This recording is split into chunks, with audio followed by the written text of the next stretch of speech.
দুর্নীতির দায়ে 2025 সালে চাকরি গিয়েছে 26,000 শিক্ষকের। আর এটা নিয়েই পশ্চিমবঙ্গ শিক্ষা মহলে চলেছে নানা রকম বাকবিতণ্ডা। কিন্তু এই মুহূর্তে এসএলএসটির পরীক্ষা সম্পন্ন হয়েছে একাদশ, দ্বাদশ এবং নবম দশম, এবং ইতিমধ্যেও কিন্তু একাদশ এবং দ্বাদশ শ্রেণীর কাউন্সিলিং প্রক্রিয়া শুরু হবে এই মাসের মধ্যে। এরই মধ্যে একটি বড় খবর চলে এসেছে আমাদের সকলের মাঝে। এখানে আমরা দেখতে পাচ্ছি একাদশ দ্বাদশের সুপারিশপত্র দিল এসএসসি, এবং যোগ্যরাও যেন চাকরিটা পান চাইছে নতুন চাকরি প্রার্থীরা। কি বলা হয়েছে এখানে?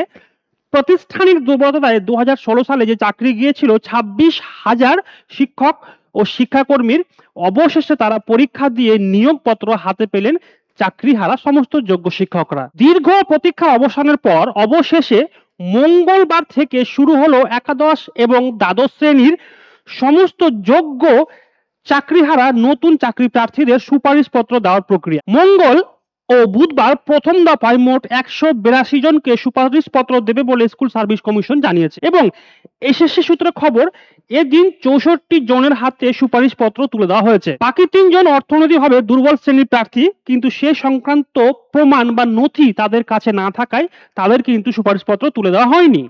প্রাতিষ্ঠানিক দুর্নীতির দায়ে 2016 সালের এসএসসির যে প্যানেল ছিল সেটা কিন্তু ক্যান্সেল হয় 2025 সালে। এখন অবশেষে তারা আবার পরীক্ষা দিয়ে নতুন ভাবে চাকরির নিয়োগপত্র হাতে পেলেন, এবং এ নিয়েও তারা নিজস্ব মতামত জানাচ্ছেন। কারণ অনেকের মধ্যে 10 বছর চাকরি করার পর তাদের প্যানেল বাতিল হয়েছে, কান্নায় ভাসিয়েছে, বিষাদের সুর ছিল তাদের জীবনে, কিন্তু এই মুহূর্তে সুপারিশপত্র পুনরায় হাতে পেয়েছেন। কিন্তু তারা এখনো সন্দিহান যে এই সুপারিশপত্র বা এই নতুন করে ফিরে পাওয়া চাকরি আদৌ কি থাকবে। এখনো এই সমস্ত মামলা এবং 10 নম্বর যে অভিজ্ঞতার মামলা সেটা কিন্তু এখনো কোর্টে বিচারাধীন রয়েছে।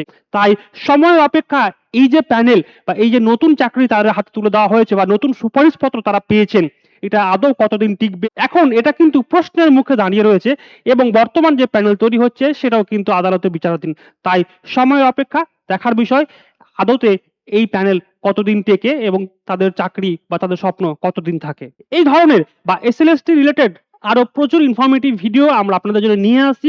এই সমস্ত ভিডিও পেতে এবং এসএলএসটির লেটেস্ট আপডেটগুলো পেতে অবশ্যই বৈঠকি এডুকেশনাল ইনস্টিটিউশনের পেজ ফলো করে রাখুন, অথবা আমাদের ইউটিউব চ্যানেলকেও ফলো করে রাখুন। ধন্যবাদ সবাইকে।